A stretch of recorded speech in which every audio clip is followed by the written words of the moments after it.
So good to have one of these rare Sundays, Michelle, where we get to share the stage. We do. And be in conversation and see how it goes from there. So great to do that and with you all together, because you feed us as well our messages and to be present. And we're completing our Back to Basics series, something we do every new year, Vibrant Spiritual Living. And today is about keys to health and well-being, which is our initiative for 2022. And I figured, Michelle, the month is almost over, so you almost can't ask this question anymore. But when it comes to last year, what is something that has momentum that you want to keep moving forward? And what is something that you're ready to leave in 2021 and let go? Well, the interesting thing for me is that the answer to that question is the same thing. It is that I had extraordinary, deep, profound grief last year from many losses and things that changed dramatically in my life.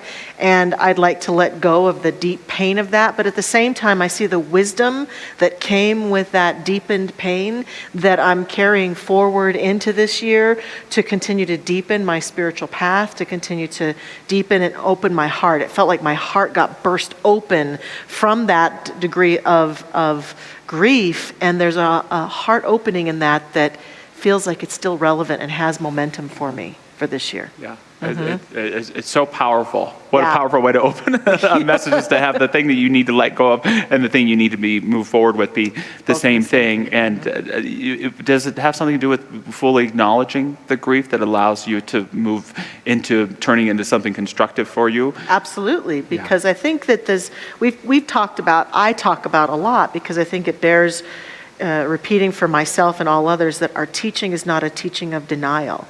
We don't teach people, if you have pain in your life, just push it aside.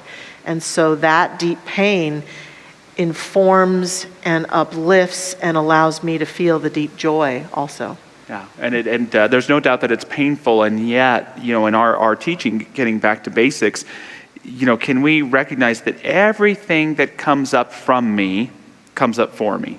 Mm-hmm. Right? Does everything that comes up from me come up for me? It doesn't mean it's always the most positive thing. Right. But can we say to ourselves, there's nothing bad in me. No. There's nothing wrong with me. And so when grief comes up, fear, anger, to realize that, yes, struggling with them and staying on the outside of them can be a very painful process. But when we acknowledge them and step into them, they can lead us back to a greater realization of love, even, no matter how damn hard it is. And I won't speak for you about how difficult it's been, but I think it's a powerful thing to find. Not that God brings us grief, but right there, back the grief, is a divine presence and power. Another way that I can kind of say that, because I like the way you've said that, is I often feel like what comes out of me in my deepest, darkest moments shows me more of who I am and what's mine to do.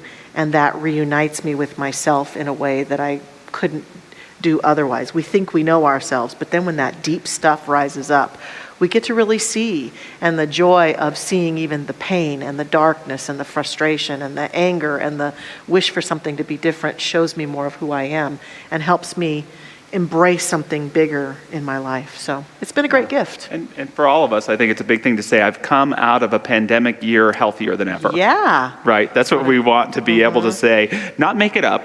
I'm not saying don't say it if it's not true, but to say that I'm even in challenging times, I'm going to do this work. And for me, this past year, what I want to carry forward is the momentum of my accomplishments instead of stewing in my disappointments. And we get stuck in that stew sometimes. And I remember, and probably everyone has this, did you have a moment last year that just defined the whole year? And mine was, we were outside of Seattle in November. We had just celebrated our 5th wedding anniversary, my wife April and I got to go for a run in what is kind of my mecca, because it's where they filmed Twin Peaks, my favorite TV show. So I'm there in the woods and I'm running, and everything that has been good about the year just comes up. First of all, one of the reasons I love living in Colorado is that when you go to the West Coast, you can run like 8 miles. So here I'm like a brisk waddle, huffing and puffing. There I'm like a marathon runner. So I'm feeling really healthy and well, and I've met those physical well-being intentions. And it was a promise to my wife to come back to this place where we went on our honeymoon 5 years before. And so I'd fulfilled a a promise, good husband, move. And I've got good kids. I'm grateful for them. They're doing well. And there's just a lot of creative energy, and I'm able to be present. It was something I was really struggling with just at the time, just having that sacred time. And there it is, just everything fulfilled in that moment and great momentum. And 30 minutes later, the opposite experience happened. So I got to see my wife, and we got into a little bit of accosting one another, a little bit of an argument. And I also realized at that time that on this vacation, it's probably the only time alone we'll spend the whole time, because we have our kids with us, which is a reminder of not meeting that intention of getting more quality time together. And then there's a crazy work thing going on, which draws my attention, which is a reminder that I didn't have to spend enough time on my own self and paying attention, and didn't write the books that I wanted to write, et cetera, et cetera. And so here are two moments. One, magnifying the accomplishments, and the other magnifying the disappointments. And I'm guessing that for all of us, there's a moment in each year that can speak. Every year is filled with with accomplishments and disappointments, but the question is, which am I going to emphasize, right? And I love the law of life from Robert Anton Wilson, which says that you are exactly as big as that which you love, and exactly as small as that which you allow to annoy you. And so there's the choice, right? And so going to that new year, it's not that I don't want to be aware of what disappointed me, because I want to build that into accomplishing, but I don't want to stew in the disappointments, because of all that energy that robs from the momentum of continuing to complete and grow in intentions. Beautiful, beautiful, powerful, and very informative. Again, keep continuing to get to see yourself through all these experiences. Yes, and we both get to take we all together really have an opportunity to set intentions this year. How many people have checked out the webpage with our health and well-being initiative on it? Me too. Okay, good. We can use guilt sometimes here, so we'll bring that in for you.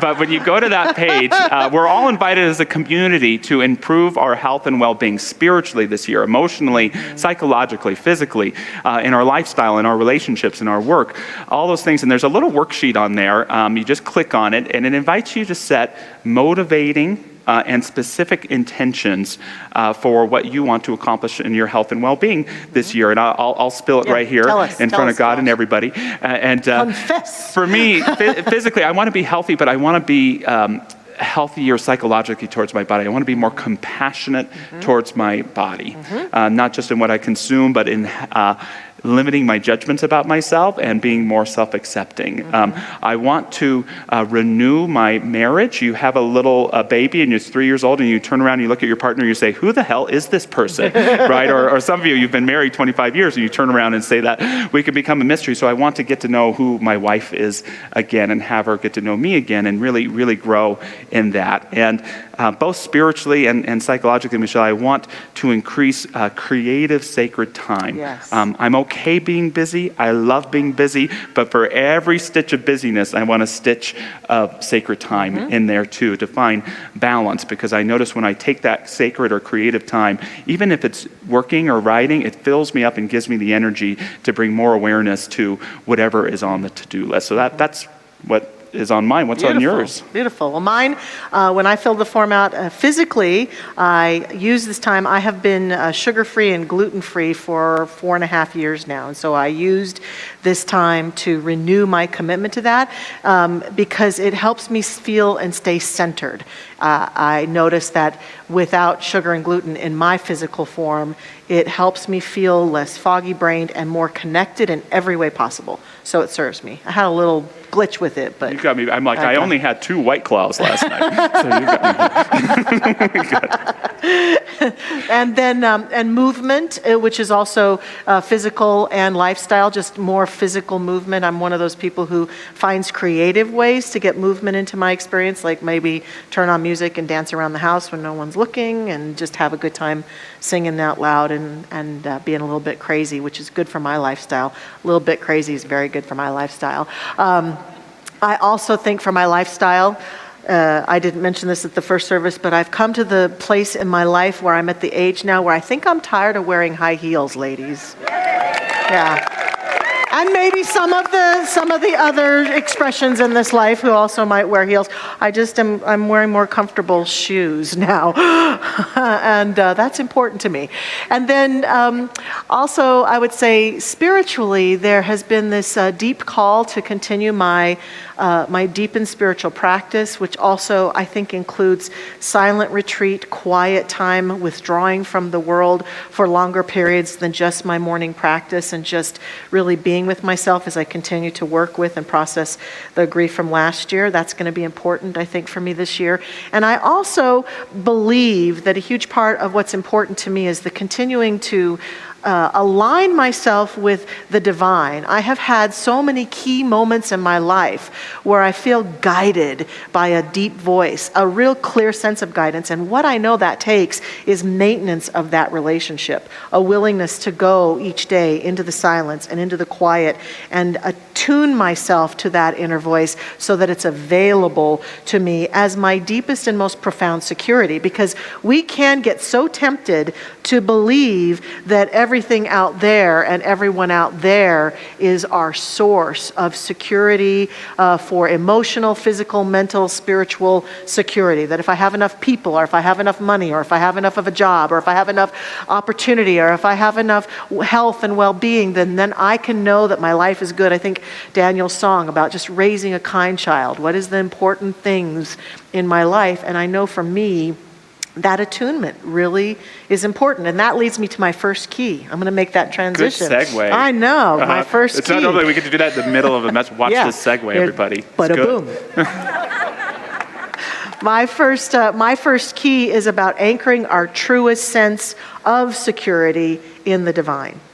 Here's bottom line for me in terms of health and wellness in our life, in this spiritual teaching, is that there comes a moment where I believe that being able to stand in the fullness of my life and not be so pulled by what happens here or what happens there, or even pulled or triggered by the potentialities of uncertainty, but rather the truest security for me is to know that I am attuned to a power and a force in this universe that no matter what happens out there, I got this. I got this, right? I can do this. I am supplied with ideas and guidance and information and the ability to communicate and the ability to be connected in such a way that I'm there. That's my truest security. And sometimes we get it backwards. We think that all that provides security, and I think this is what provides security. And I want to anchor it with a quote from Eric Butterworth, who says to us, "Security cannot be found in things. You are not secure because of a bank account. You are not secure because of your investments or your possessions.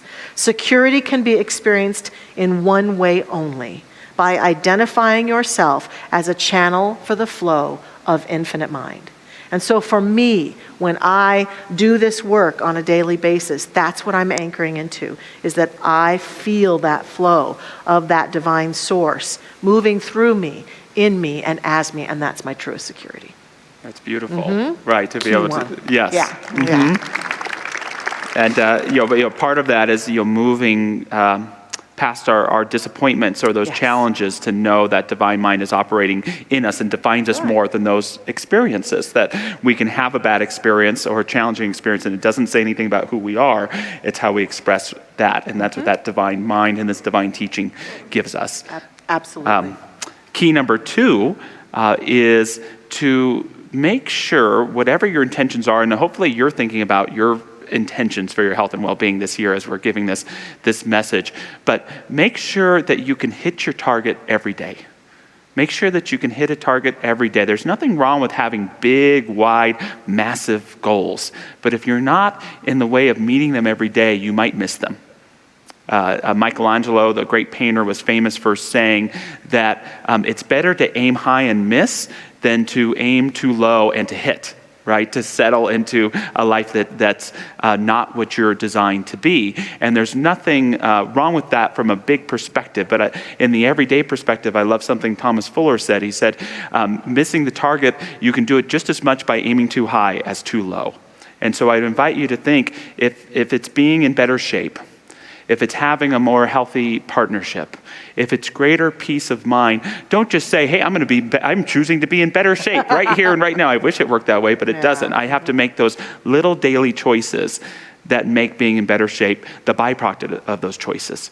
I can't just choose to have a better marriage. I have to choose to be a better husband every day in those little actions. And sometimes I think of it like baseball. A lot of us, we go up to the plate of our goals and we try to hit a home run every day. And sometimes you will, but you know what else will happen? You'll probably strike out a lot. Right? But there's something about having that consistency of just trying to get on base. I just want to get a single. I just want to keep going. And that creates this kind of momentum. And the wonderful thing is before you know it, you're not even meaning to hit the ball over the fence, and you do. Right? You're meeting your target. And having those daily goals, for me, it helps me take responsibility for my life without blaming others or situations. Shuangzi, the great Taoist philosopher, he said something really powerful. It's coming up on a slide on your screen. He said, the mature person is like a good archer. When he misses the bullseye, he turns around and seeks the reason for his failure in himself. And I like this, not to say that in my own life at the end of the day, that I should be blaming myself or feeling guilty. But I love it when I've not hit the mark that day, that I can catch it right there and I can make it about me. Did I keep my composure? Did I love the people I care about most?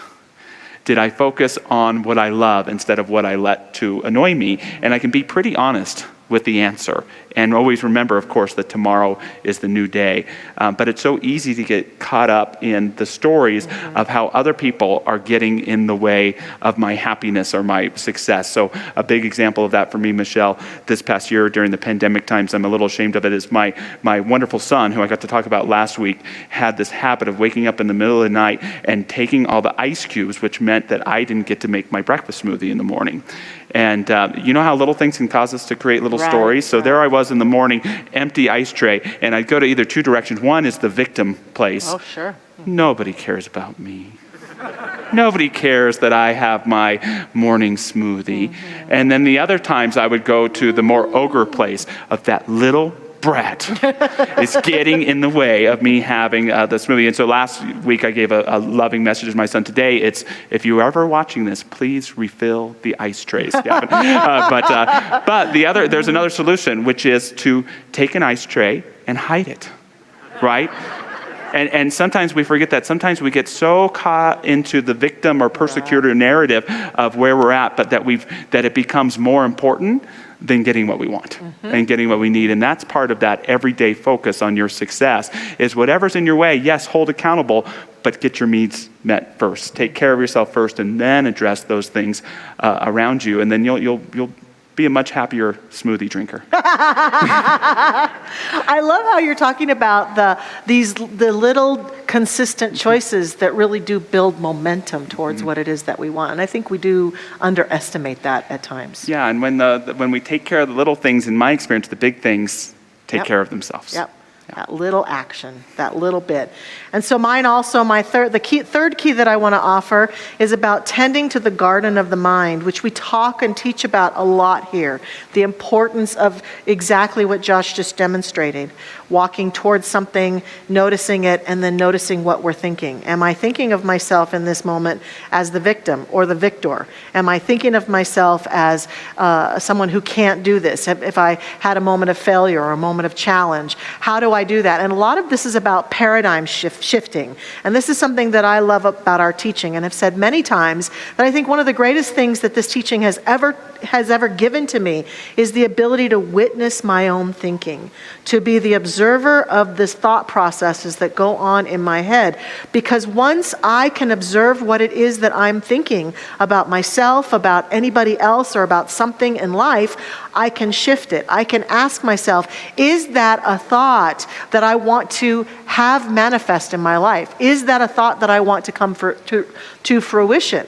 And recognizing that the arrow example, that every time I'm shooting forth a thought, it's like that arrow that's going forth that will ultimately fulfill my life with the atmosphere of my own thought. So if my own thinking is continually filled with resentment and anger and passivity towards other people, people and other situations and other things, then that's going to become the general atmosphere of my life. And I've got to be willing to change my mind. Our founder, Ernest Holmes, said, change your thinking, change your life. He literally did talk about this, and we do believe that if we can get out of our own way and change our thinking, we can make a huge difference for ourselves. But what happens, of course, is we can get very righteous and very caught up in our viewpoint is the right viewpoint, our way of perceiving things is the right way, and then we get very stoic and we get stuck. And that can't serve us. It doesn't serve us. There's this great teaching story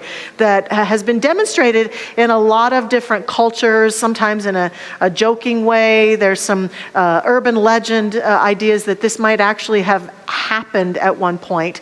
But the version of it that I'm bringing to us today is from 1987, written by Frank Koch. It was published in the U.S. Naval Institute's journal called Proceedings. And here's how he said it happened.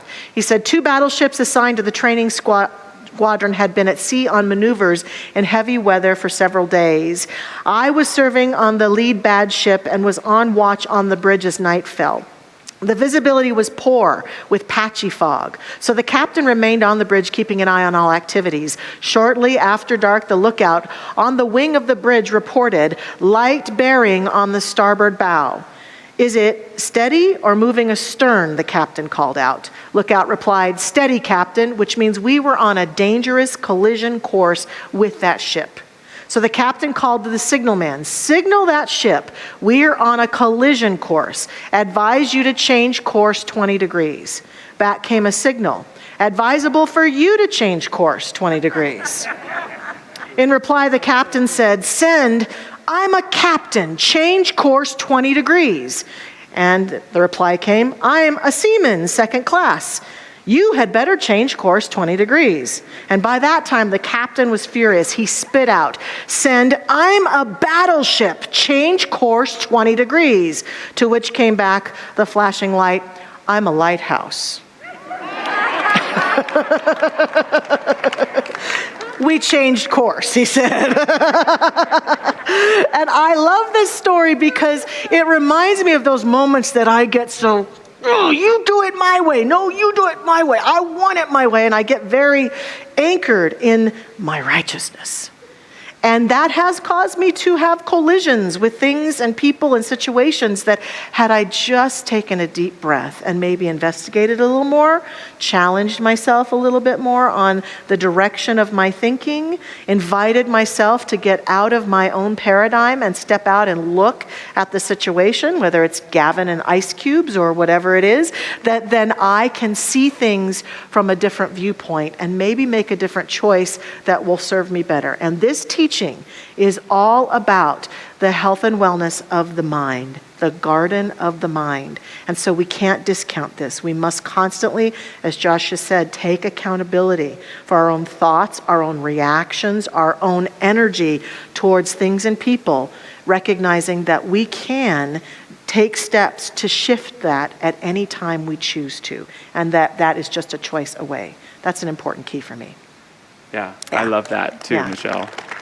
And our founder, Ernest Holmes, he said, guard well this garden of your mind. Yes. It is God's garden of your soul. And it reminds you of all the muck and the ick that we can allow, because most of us don't think of our own consciousness as God's garden of our soul. We often are telling ourselves other things. And so to know, just like you said, that we could always get back there, right, always steer back, gives us everything. And it gives us this extra layer of awareness. I love that idea in our lives that can help hold us to wholeness even when we're forgetting that part of us is. And so the final key today for health and well-being is to not forget to celebrate your successes. Yeah. Don't forget to celebrate your accomplishments. Wittgenstein, the great philosopher, said, that which we fail to articulate, we pass over in silence.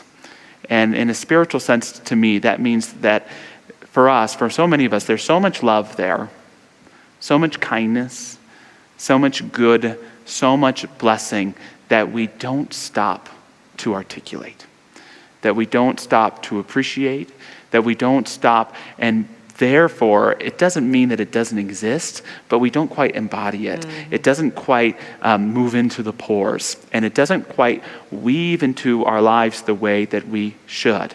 And, I know it's January, but y'all have worked hard to stay optimistic, I'm sure, in challenging times. Y'all have worked incredibly hard to maintain authenticity and connection to something larger than yourself when we're constantly told that the world is falling apart around us. And that deserves some appreciation and celebration, whatever you've been able to do and accomplish within yourself, in your relationships, and in your work this year. So stop and celebrate it so that you really accomplish it, so that you don't look back 3 years from now going, what the hell happened back then? And that is that key part of that momentum as well. And not getting caught up in those disappointments. Holmes also says that in order to step into the greater, you have to let go of the lesser. And that, I think that's a key theme in what we're both sharing today, is that the lesser may always be there, but it's time to emphasize the greater aspects of who you are so that you can bring them into greater being. Absolutely. And becoming. And so as we move into prayer, Dr. Michelle's going to do our prayer, but just one more quote from our founder, Ernest Holmes, today, coming up on our screen to share as well. Today, I expect new ways of doing things. I expect everything in my experience to enlarge, deepen, and broaden. I expect more good, more enthusiasm, more accomplishment than ever before. There now opens up before me a world of new ideas, new thoughts, new people, and new situations. So taking a deep breath, I invite our practitioner prayer partners to stand with us in this prayer. As they do so, they're taking a stand not only physically, but in consciousness as we pray together and recognize the weaving energy of divine light and love that permeates all creation, that is right here, right now, present in this very room, in this prayer, in and as each one of us. And we stand together, all of us, in this prayerful consciousness now, recognizing that this love and this light shines brightly through us. And as we move towards the completion of the first month of this new year, we feel the power of this light that is guiding us forth in every area of our living, in every decision, in every relationship, in every condition of life, more profoundly than ever before, and allow ourselves to feel the intentionality with which this light shines through us, calls us into our greater good, calls us into living more in alignment and in attunement with the deeper truth of who we really are. And so we feel and sense and allow those intentions to anchor themselves in our awareness, to become consciously aware of in our own heart and mind, and to step forward with clarity, with awareness, with wholeness, with love and joy, recognizing that this call that may be rising forth within us is that greater life seeking expression through us in a more expansive way. That invitation to live our lives full out, to stand in any condition or situation that we might find ourselves and be attuned to God, to love, to wholeness, to harmony, to peace, to abundance, to the truth of who we really are. This is what life is calling to us to be and do right here and right now. And we are blessed to recognize this, blessed to know this about ourselves, and blessed for the courage that it takes to step forward into that spiritual, powerful yes to life itself, shining brightly through us now. I'm so grateful that this is the truth of us. So grateful that this is what is made manifest in us now. For I know and affirm that as each one of us listens to that and lives from that, that we contribute greatly to the world at large.